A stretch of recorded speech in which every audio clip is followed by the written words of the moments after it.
योग सिद्धांत पांचवा परिच्छेद दृश्य एवं उसका फल। योग दर्शन के साधन पाद के 18वें सूत्र में भगवान पतंजलि देव जी ने दृश्य का लक्षण बतलाते हुए लिखा है, प्रकाश क्रिया स्थितिशीलम भूतेन्द्रियात्मकम भोगापवर्गार्थ दृश्यम। अर्थात प्रकाश क्रिया स्थितिशील पंच महाभूतात्मक और इंद्रियात्मक दृश्य जितना भी है वह प्रकृति के दो परिणामों को दिखलाया करता है, भोग परिणाम और अपवर्ग परिणाम। इस सूत्र पर श्री व्यासदेव जी अपने भाष्य में निम्नलिखित पंक्तियों का उल्लेख करते हैं, प्रकाशशीलम सत्वम क्रियाशीलम रजः स्थितिशीलम तमः इति एते गुणाः परस्पर उपरक्त प्रविभागाः परिणामिनः संयोग वियोग धर्माणि इतर उपाश्रयेण उपार्जित मूर्तयः परस्परागांगित्वे अपि असंभिन्न अशक्ति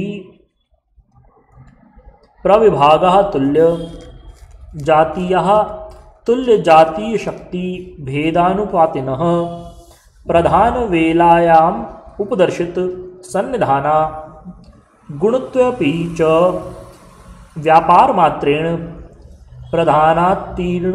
प्रधानात्तरणी तान उमितास्ततः पुरुषार्थ कर्तव्यतया प्रयुक्त सामर्थ्यः सन्निधि मात्र उपकारिणो अस्य कांतमणिकल्पः प्रत्ययम् अंतरेणौकतमस्य वृत्तिम् अनुवर्तमानः प्रधान शब्द वाच्यः भवन्ति। एतद् दृश्यम् इति उच्यते। तद् एतद् दृश्य भूतेन्द्रियात्मकं भूतभावेन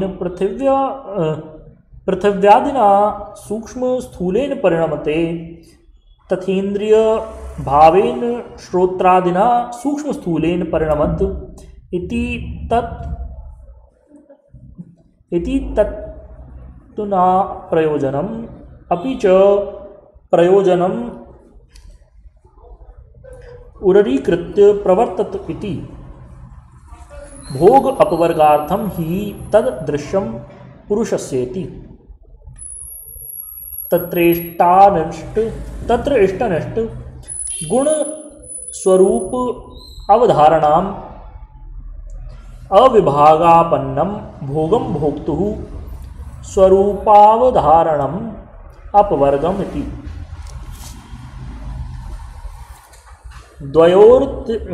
द्वयोः अतिरिक्तम अन्यत् दर्शनम नास्ति। तथा च उक्तम अयंतु खलु त्रिषु गुणेषु कर्तृषु अकर्त्री च पुरुषे तुल्य अतुल्य अजातीये चतुर्थे तत्क्रिया साक्षिण्य उपनीयमानान् सर्वभावान् उपपन्न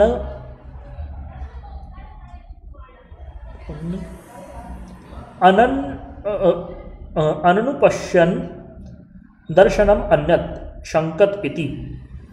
तावतौ भोग अपवर्गौ बुद्धिकृतौ बुद्धावेव प्रवर्तमानौ कथम पुरुषे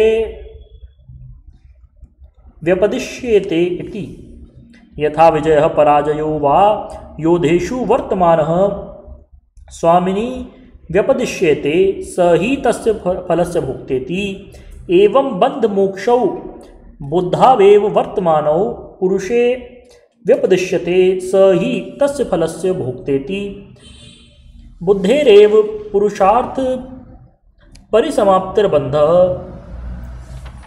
तदर्थावसयो मोक्ष इति।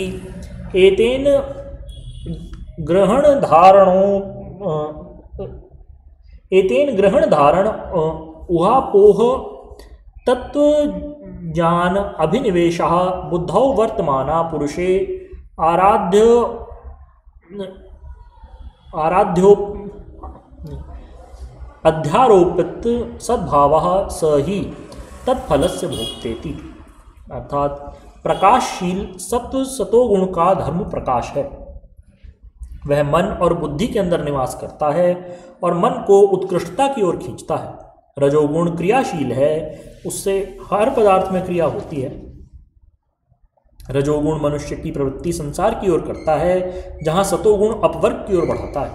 तमोगुण स्थितिशील है, अर्थात जड़त्व का दाता है। जिनके अंदर तमोगुण की प्रधानता हो जाती है वे लोग जड़धर्मा बन जाते हैं। वे लोग न तो संसार में प्रवृत्त हो सकते हैं, न ही मुक्ति की ओर जा सकते हैं। वे अजगर सांप के समान जीवन धारण किए रहते हैं। आ गया तो खा लिया, अन्यथा पड़े हैं। इस प्रकार इन तीनों गुणों के विपाक अलहदा अलहदा होते हैं, किंतु ये अन्योन्याश्रित रहते हैं। वैसे संसार में ऐसा कोई जड़ चेतन नहीं जहाँ सतोगुण, रजोगुण और तमोगुण का समावेश न हो। यह प्रकृति की विकृति, ब्रह्मांड भर के नाना नज़ारे, इन तीनों गुणों का एक ही विभाग है। इन तीनों गुणों का ही एक विभाग है। सामान्य रूप से तीनों गुण प्रकृति की हर उत्तेजना में, हर वक्त, हर स्थिति में मौजूद रहते हैं, किंतु फिर भी जहाँ एक गुण की प्रधानता रहती है वहाँ पर अन्य गुण गौण हो जाते हैं। प्रधान गुण आगे रहता है, दूसरे अन्य गुण उसके सहचारी रहते हैं। जहाँ पर सतोगुण की प्रधानता है वहाँ रज और तम गौण हैं। जहाँ रजोगुण की प्रधानता है वहाँ सतोगुण और तमोगुण उसके सहचारी हैं। इसी का नाम अन्योन्याश्रित संबंध है। एक गुण दूसरे के बिना नहीं रह सकता। प्रधानता चाहे जिस भी गुण की हो, किंतु फिर भी दूसरों को उसके सहचारी बनकर के रहना ही पड़ता है। इस प्रकार इस चल गुण वृत्ति से ये सारा संसार दिखलाई देता है। इन तीनों के अतिरिक्त परमात्मा की सृष्टि के अंदर अन्य कोई वस्तु देखने लायक नहीं। गुण ही पृथ्वी, जल, अग्नि, वायु एवं आकाश के रूप में बदले हुए दिखाई देते हैं। धन्य हो उस सर्वशक्तिमान की सर्वशक्तिमत्ता, जिसने इन तीनों गुणों के बंटवारे से करोड़ों अंड ब्रह्मांडों की रचना कर डाली। यही गुण कहीं पर दिव्य रस के रूप में बदले हुए दिखलाई दे रहे हैं, कहीं पर दिव्य गंधों के रूप में, कहीं पर महान दिव्य रूप के स्वरूप में, कहीं पर शब्द के रूप में और कहीं आकाश के रूप में व्यवहृत होते दिखाई देते हैं। मन, बुद्धि, चित्त, अहंकार रूप अंतःकरण के अंदर काम करने वाले यही गुण हैं जो पुरुष को अपना रूप दिखा करके पुरुषत्व से भुलाए रहते हैं। जीवात्मा हर समय अपने आप को सुखी दुखी, लड़का लड़की, पशु पक्षी ऐसे समझता रहता है। यदि वास्तविकता का विचार किया जाए तो जीवात्मा इन गुण धर्मों से बिल्कुल परे है। श्रीमद् भगवद गीता में अखिलात्मा भगवान श्री कृष्णचंद्र ने आत्मा का स्वरूप इस प्रकार वर्णित किया है। अच्छेद्योयम दायोयम क्लेद्यो अशोष्येव च नित्यः सर्वगतः स्थाणुर अचलोयम सनातनः अव्यक्तोयम चिंत्योयम विकार्योयम उच्यते तस्मादेवं विदित्वैनं नानुशोचितुमर्हसि। अर्थात आत्मा अछेद्य है, अदाह्य है, अक्लेद्य और अशोष्य है, स्थिर रहने वाला है, अव्यक्त है, अचिंत्य है और अविकारी है। यहाँ अर्जुन को जगदात्मा उपदेश करते हैं कि आत्मा को अचिंत्य और अविकारी जान करके मरने जीने की चिंता नहीं करनी चाहिए। यह एनम वेत्ति हंतारम यश्चैनम मन्यते हतम उभौ तो न विजानीतो नायम हंति न हन्यते न जायते मृते वा कदाचित नायम भूत्वा भविता वा न भूयः अजो नित्य शाश्वतोयम पुराणो न हन्यते हन्यमाने शरीरे। अर्थात जो लोग आत्मा को मरा हुआ या मारने वाला जानते हैं वे दोनों ही यथार्थता को नहीं जानते, क्योंकि न तो आत्मा कभी जन्मता है और न कभी मरता है। यह तो अज, नित्य और शाश्वत है, शरीर के मारे जाने पर भी नहीं मरता। जो लोग इस आत्मा को नित्य, अविनाशी, अज और शाश्वत जानते हैं वे ही ज्ञानी हैं। हे अर्जुन, कौन किसे मारता है, क्योंकि मरने जीने वाली तो कोई बात ही नहीं है। केवल मात्र जिस प्रकार से मनुष्य पुराने फटे वस्त्रों को उतार करके नए धारण कर लेता है, उसी प्रकार यह आत्मा भी पुराने शरीर को छोड़कर नया धारण कर लेता है। ना इसे कोई काटता है, ना आग कोई जला सकती है, ना पानी गला सकता है, ना हवा सुखा सकती है। यह नित्य, अज, अव्यय और विनाश रहित है। आत्मा के स्वरूप को अखिलात्मा, अखंड ब्रह्मांड नायक, कालचक्र युग चक्र को एक इशारे पर घुमाने वाले भगवान श्री कृष्णचंद्र ने उपरोक्त भाष्य में बतलाया। इसलिए आत्मा पर गुणात्मक प्रभाव कुछ भी नहीं है। मरना जीना, खाना पीना, सोना बैठना, बुढ़ापा जवानी, लड़का लड़की, स्त्री पुरुष, सर्प बिच्छू आदि आदि सब बंटवारा गुणात्मक है। वस्तुतः आत्मा न लड़का है न लड़की है, ना बुढ़ा है ना जवान है, वह तो एक अचिंत्य शक्ति है एवं इन तीनों गुणों के विकास से बिल्कुल अलग है। पाठकों के मन में शंका पैदा हो रही होगी कि यह सब तो ठीक है कि आत्मा नित्य है, अजेय है, शाश्वत है और गुणों से उसका कोई संबंध नहीं, फिर यह सुखी दुखी क्यों दिखलाई देती है, बूढ़ी जवान क्यों लगती है? इसका उत्तर इस प्रकार से है कि बड़ा दिखना, जवान दिखना, लड़का लड़की दिखना, सुखी दुखी दिखना, ये सब गुण धर्म हैं और गुणात्मक संबंध है। यद्यपि आत्मा निर्लेप है और अपरिणामी है, इसको सब शास्त्र कहते हैं। योग दर्शन के व्यास भाष्य में भगवान व्यासदेव जी महाराज लिखते हैं, चिति शक्तिर अपरिणामिन्य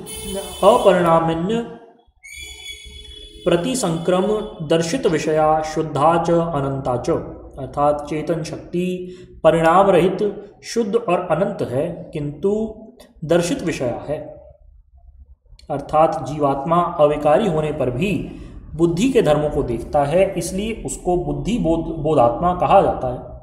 इस बात को इस प्रकार से समझ लें कि आत्मा एक निर्मल ज्योति है और बुद्धि गुणात्मक होने के कारण जड़ है। जिस समय बुद्धि आत्मा के सामने हुई और आत्मा का प्रकाश इस पर पड़ा तो यह चेतन हो उठी। इसी सुख दुखादि का अनुभव इसको होने लगा।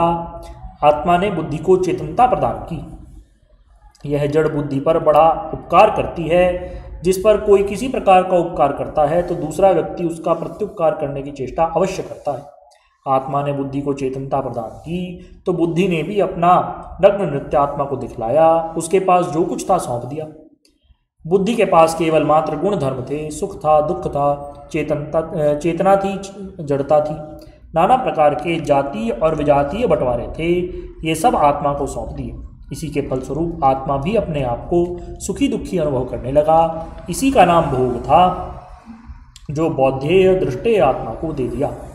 प्रकाश क्रिया स्थितिशील पंच महाभूतात्मक और इंद्रियात्मक जितने नज़ारे हैं वे सब गुणात्मक हैं और भोग और अपवर्ग के दाता हैं। जिस समय जीवात्मा बौद्धेय धर्मों को देखने लगता है तो वह इच्छा, द्वेष, प्रयत्न और सुख दुखादि के भोगों में पड़ जाता है। उपरोक्त सूत्र में भगवान पतंजलि देव ने दृश्य अस्तित्व को भोग एवं अपवर्ग के लिए बतलाया है। भोग दृश्य की अनुभूति जीव मात्र के लिए स्वाभाविक है।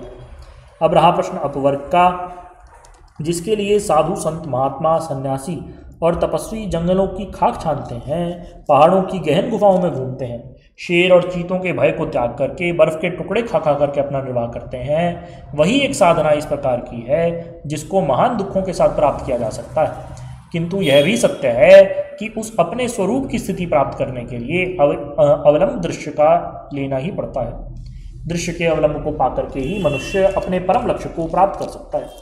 जैसे लोहा लोहे को काट देता है, उसी प्रकार ये गुण ही गुणों का भेदन कर सकते हैं और आत्मा अपने शुद्ध स्वरूप में जाकर स्थित हो जाती है। इसलिए भगवान पतंजलि देव ने दृश्य को आत्मा के भोग और अपवर्ग का साधन बतलाया है। आत्मा का सानिध्य प्राप्त करके बुद्धि को चेतनता लाभ हुआ और बौद्धेय बोध का प्राप्त करके आत्मा सुख दुख का अनुभव करने वाला अपने आप को समझने लगा। अब अपवर्ग की प्राप्ति के लिए महती आवश्यकता इस बात की है कि सुख दुख दिखलाने वाली बुद्धि वृत्ति को ही हम आत्माकार बना लें।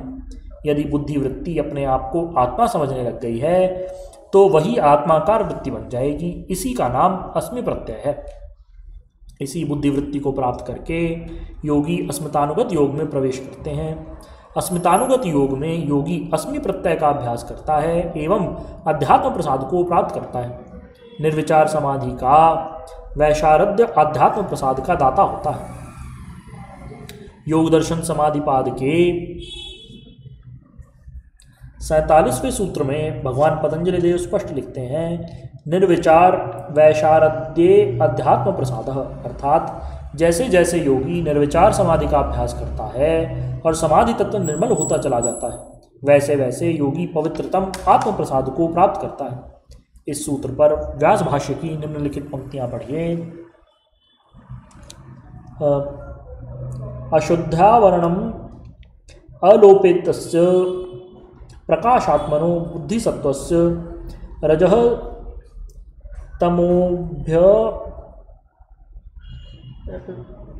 तमोभ्याम अनुभूतितः स्वच्छ स्थिति प्रवाहो वैशारद्यम यदा निर्विचारस्य समार्वैधेशारद्यम इदम जायते तदा योगिनो भवति अध्यात्म प्रसादः भूतार्थ विषयः क्रमानुरोधी स्फुट प्रज्ञालोकः तथा च उक्तम। अर्थात अशुद्धि का वातावरण खत्म हो गया है, जिसका रजतम से अनभिभूत बुद्धि सत्व का स्वच्छ स्थिति प्रवाह जब बहने लगता है तब योगी को निर्विचार समाधि प्राप्त होती है। उसी का नाम स्फुट प्रज्ञालोक है। ऐसी स्थिति में योगी को स्फुट प्रज्ञालोक हो जाने के बाद पवित्र आत्माकार वृत्ति प्राप्त होती है। यही आत्माकार वृत्ति रतंभरा प्रज्ञा का रूप धारण कर लेती है। इसी वृत्ति को प्राप्त करके योगी निर्वाण पद को प्राप्त करता है। जिस प्रकार अग्नि रुई के ढेर को जला करके स्वयं भी समय आने पर शांत हो जाता है, उसी प्रकार आत्मा का निर्वाणोन्मुखी वृत्ति अन्य सब बुद्धि वृत्तियों को खत्म करके स्वयं भी शांत हो जाता है। निर्विचार वैशारद्य को प्राप्त हुआ बुद्धि सत्व विशुद्ध आत्माकार बुद्धि को बना देता है और यही आत्माकार वृत्ति अपवर्ग की जनक होकर के स्वयं शांत हो जाती है। यही है प्रकाश क्रिया स्थितिशीलात्मक पंच महाभूतात्मक भोग अपवर्ग अर्थ होना। दृश्य ही मनुष्य को भोग प्रदान करता है एवं दृश्य ही अपवर्ग प्रदान करता है। इसलिए साधक को चाहिए कि दृश्य स्वरूप को समझ करके अपने भोगात्मक जीवन को बदलकर अपवर्ग की ओर बढ़ें, ताकि मनुष्य जीवन धारण करने का समुचित लाभ उठाएं। प्रिय श्री सद्गुरुदेव भगवान की जय। परम ब्रह्म श्री रामलाल जी महाराज की जय। योगीराज अनंत स्वामी श्री चंद्रमोहन जी महाराज की जय। श्री सदाशिव भगवान की जय। श्री वृंदावन बिहारी लाल की जय। श्री शंकर भगवान की जय। हर हर महादेव।